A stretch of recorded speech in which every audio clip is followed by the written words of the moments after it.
welcome back to That Fiction Live. I'm ecstatic that my first video of 2019 is a book review of Two Can Keep a Secret by Karen McManus, who wrote One of Us Is Lying, which took over the YA scene and made us all thirsty for Nate and his pet dragon lizard. Now before I begin, don't forget you can subscribe to my channel just below, and if you're a fan of movies, TV, graphic novels, books, anything fandom-y, I would love to have you join our fandom-centric ranks. Another quick little announcement. In honour of the new year and my birthday, I'm running a Twitter giveaway for this cubed calendar from Harry Potter. You can twist it into different things and it sits on your desk, and that's really what there is to it. This is the box that it's going to come in. I will leave that tweet below if you would like to enter.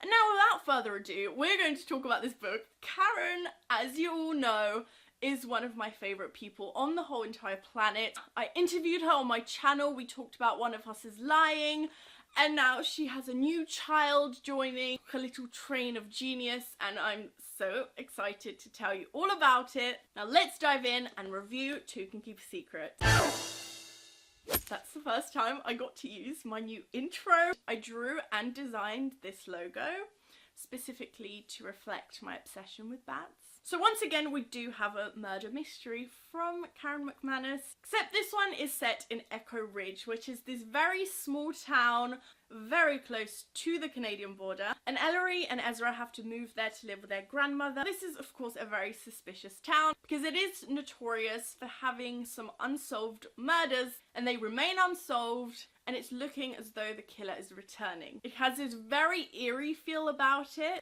When Ellery and Ezra move there, they kind of get sucked into this whole mystery that's going on around this town. They get caught up in everything because it's a very close-knit community, and everyone that's popular seems to be in danger because the past two victims have been two popular girls at school, and our Twin Power Act kind of get involved and they start investigating, as you do because this is a murder mystery. It is dual perspective, so we hear from more than one protagonist, like in One of Us Is Lying, although this book is very different from One of Us Is Lying. This town has a history. There are multiple crimes that we're trying to solve throughout the novel, yet you can still tell that Karen is behind this craziness. I feel like she already has a very distinct voice in the YA genre, which is why I love her. So Ellery and Ezra are my favourite double act twin duo in all of literature. I don't normally see twins in books, so it was great to see their whole sibling dynamic compared to other normal sibling relationships that I've seen. And we need positive sibling relationships in books, so this is Exhibit A. It is great to watch them actually bounce off of each other and be supportive of one another. In a typical small town fashion, everyone is connected to all these murders that are seemingly going on. Because we're bringing the past into the present a little bit, everyone's parents went to high school together all those years ago, so they all know the first victims. Everyone used to date each other, now all their children are getting together, and it confused the hell out of me. So I made this.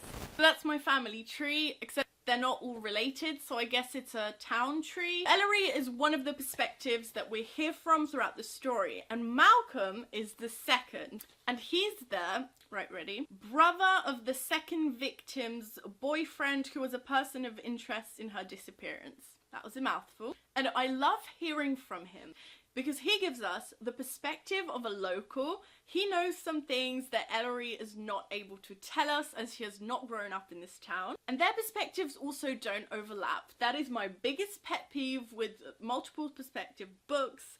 I do not want a rehash of events that I already know about from another person's point of view. I want the story to carry on. My favourite aspect of the writing is the most trivial thing that I think I could point out, but I love how each chapter ends with such a punch that it really keeps you reading. In this story, I was suspicious of absolutely everybody, and the way everything was twisted and we found out about everything that went down in each of the murders was incredible. And even though I don't tend to overanalyze and try and figure out who the killer is because I like to be surprised, it still felt like a very satisfying ending. So I think now's the time to tell you about the very end. I tend to die feels a lot because have you met me? But when I shut this book, I contemplated my life for about an hour. And I'm not talking about the big reveal of the killer and solving the case. I'm talking about the very end.